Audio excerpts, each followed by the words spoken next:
We're all here to tell a great story, whether it's because our relationships with imaginary people are stronger than our relationships in real life, or because we want to profit from our repressed childhood trauma. But the thing is that, even if you are one of those few people with the stones to put ink to paper, a lot of writers struggle to get their ideas off the ground and fully formed. That's why today we're going to look at how to outline a story and how to progress from one scene to the next.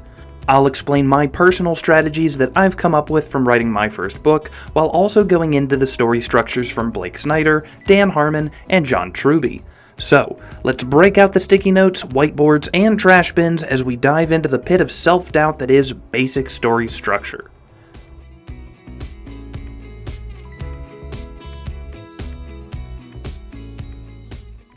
Story structures are like trees. Some are tall and simple, some are whatever the hell a bonsai is considered. I am Groot? But almost all of them have roots, a trunk, and a bunch of limbs that go somewhere. As far as story structure goes, you've probably heard of Blake Snyder's 15 Beats, which sounds like a workout routine, but it's actually a super popular Hollywood structure. John Truby's 7 Steps, which, according to my parole officer, is not the same thing as going to AA, and Dan Harmon's Story Circle, which I like because shapes was my strongest subject in first grade. Now, if you're struggling to understand basic structure, check out my free guide down in the description, because each approach asks different questions. Snyder is a little more of a visual approach. Where do we find our hero? What does their life look like? What is the second story thread that stresses what the hero needs to grow? Truby's approach is more for you artsy spiritual types. We look at everything from the perspective of heroic growth. How are they weak? What do they want? What's in the way? How does that smackdown between the villain and hero happen? Dan's approach is a nice little flowchart of checkboxes that can get you the bones of an adventure, but still leave you wondering if your hero has any soul, and leaves out a bit of the emotional complexity of a story.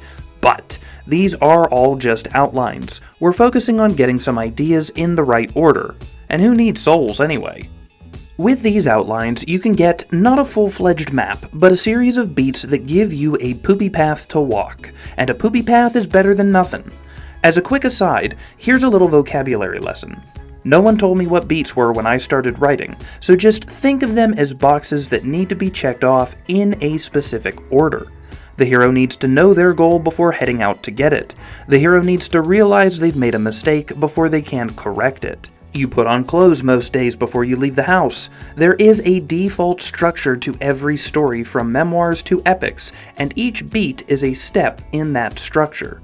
Now, that's frustrating, because all I've given you is several little pegs to hang your story from, and you think, there's no way in hell I can make a story with this pocket full of beats. It's too flimsy. Dislike, unsubscribe. And that's where my number one piece of advice is going to save some of you. Go watch some kids' movies. Now, why watch kids' movies? You want to write something dark, gritty, complex, and that makes you feel like your parents would actually be proud of you for once. But here's the real challenge that kids' movies overcome better than 99% of the other stuff on TV or in theaters. It keeps a kid's attention for 90 minutes. Do you have any idea how hard that is? Do you? Not only that, but they do it in such a way that kids can actually follow the plot, and the adults are also entertained. These are the movies that kept you glued to the screen when you had paint chips for snacks, and your Superman tighty-whities were normally worn as a hat instead of underwear. So, not only are they impressive in what they manage to accomplish, they are also easy for you as an aspiring writer to watch and identify the hero's want and need, leaving a place of comfort, identifying the villain, the intersection of the A and B plot, and so on. And when you see how the magic trick of storytelling is performed, you get a little less critical about doing it yourself. Once you see the patterns, it's time to figure out what pieces of that pattern you already have.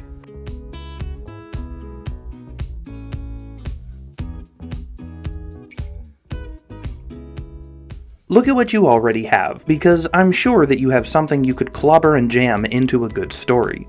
A character, a premise, a scene, something. Build off that, however small it is, in whatever direction it takes you. Mine for creating Human was that I was going to write a story like Pinocchio, but where the person that came to life was a robot, not a magic puppet. It sounds really dumb, but I said, screw it, let's see where it goes. I didn't know what my hero wanted, why he wanted it, what his soul was missing, or why anyone would try to stop him. But I was gonna go for it, and I wrote 118 pages. And I hated it. And I put it away, because even though I told myself I was going to write a story from open to close, no matter how bad it was, I just couldn't stand how bad I was as a writer. Promising I'd finish even if it was the worst story ever written was still too high of a goal, because my book felt worse than the worst. So I quit. Sound familiar? Maybe a month later, I dug it up and started reading it again, and with the emotional distance and time, I actually didn't hate it as much. I saw a glimmer of a plot and trajectory that I didn't realize I'd put in there. It wasn't intentionally plotted or outlined either, but there was a thread of a story in there, and that thread was more than I had when I started the first time, so I built from there. And how I built upon this crappy approximation of a story is what I will be talking about for the rest of this video.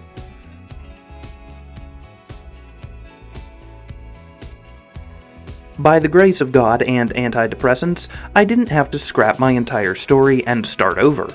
I looked at each scene I had written already and would ask myself the questions I knew mattered for a story to feel engaging for toddlers. What does my hero want in this scene? How is this contributing to his big want for the story? What actions or conversations is he having that either help him make progress towards that want, or that tell the audience what that want is? And finally, what or who is in his way, and where does he end up at the end of this scene? I'm just gonna go ahead and call these EB's 5 Qs, so maybe someday I can get an honorable mention in someone else's YouTube video. Anyway, answering these questions and shoving them into your story sounds like a lot of work, right? Well, the good news is, it isn't. It usually takes 1 to 3 sentences to show your audience what these answers are and remind them why they are reading or watching your show. Some easy examples are: does your hero touch a ring she wears? You're telling me that this ring has a story that drives your hero. It's not the answer for what they want, but it's a clue that they want something that has to do with this ring, and I, the reader, would like to know what that something is.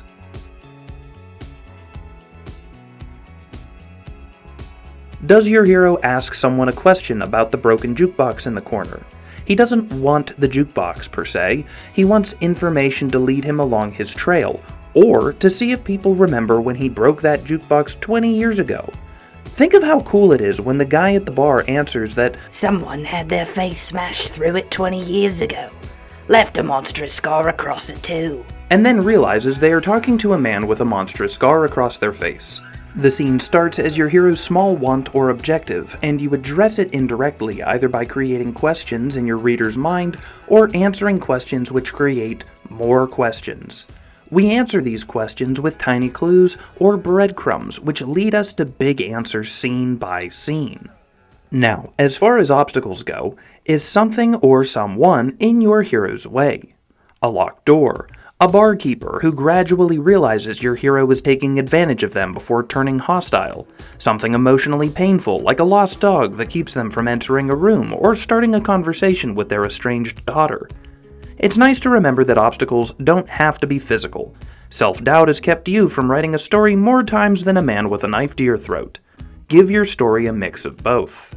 Finally, start your scene with a rough idea of where you want it to end. You want your hero to leave the room with a golden cookie. Well, the majority of the scene or sequence of scenes needs to be dedicated to identifying that goal for your audience, overcoming that obstacle, and attaining or failing to attain the golden cookie. You might not end up exactly where you thought you would at the end of every scene. You might not take the exact path you thought you'd take to get to where you wanted to go. That's fine. Oftentimes, writing a story can be just as surprising as watching the story unfold. But if you don't aim your story and your characters, they're just like normal people, and they'll wander around for 1,000 pages like your drunk friends downtown at New Year's, and if you've ever been the DD in that situation, you know exactly how frustrating that gets. If you're still struggling to make your scenes come to life or fit them into your overarching story, I made a plot planner that really helps me get my thoughts for a story to come together down in the description. Now, I'm going to give you a piece of advice that will really put your Oompa Loompas through the meat grinder if you catch my drift. This strategy of asking the right questions works, until it doesn't. You sound really angry. Are you angry? Is it something vague and stupid that I just said? Then let me explain this gibberish. You're writing. You're following your outline. Everything is going smoothly. Too smoothly. You're writing the exact story that made sense when you imagined it up and outlined it, and you're just banging it out like a rabbit at an orgy. So why does it feel forced, aimless, or stuck together with spitballs and broken dreams? How do we progress the plot naturally when it starts to feel unnatural?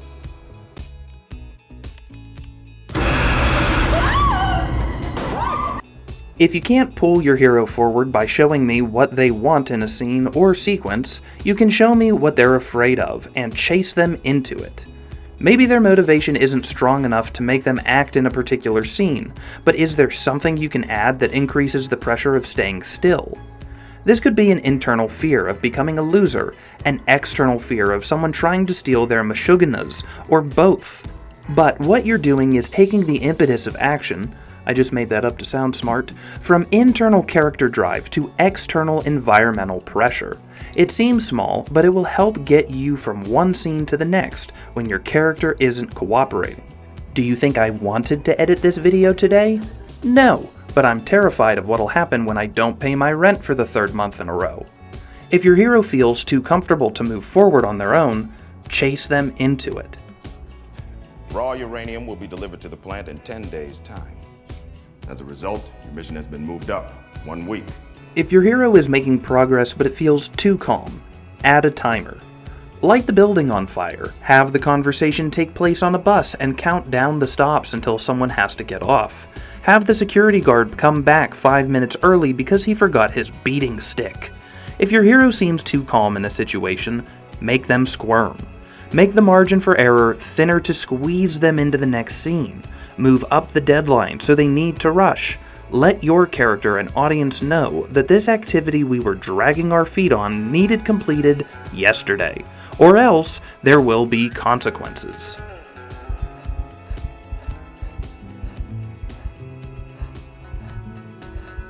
If it feels like too many things are exploding and a lot of progress is being made, but you don't care about the characters, take your foot off the gas. But Andrews, I know. Hear me out. You don't notice when you're on a plane that is going 600 miles an hour. You only realize the change in speed as it takes off and lands. If your story has been flying from one scene to the next for 10 chapters, maybe you don't need to speed up. Maybe you need to slam on the brakes and send your characters through the cockpit window. Speed, stress, and action are great, but they can be numbing. If your hero doesn't seem like they're ready to move forward, sit down with them for a little bit and figure out why.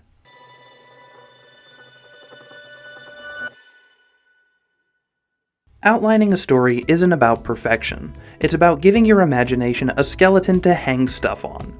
It's about movement, not precision. Use the big structures, Snyder's beats, Harmon's circle, Truby's steps, to guide your journey. Watch a few movies with these structures in mind to identify the beats of each outline type. Then, start your own outline using EB's 5 cues to keep your scenes grounded as you link the major beats of your outline to the overarching story. And when, not if, you're stuck, remember FTS, fear, timers, or stillness. That's how you break through those clunky, unmotivated scenes. So, pull out your whiteboard, scribble on those sticky notes, dig up that old draft and see if it still sucks, because there might just be something salvageable in those pages after all. Just remember, writing badly is the only way to start writing well, so keep writing the best story possible.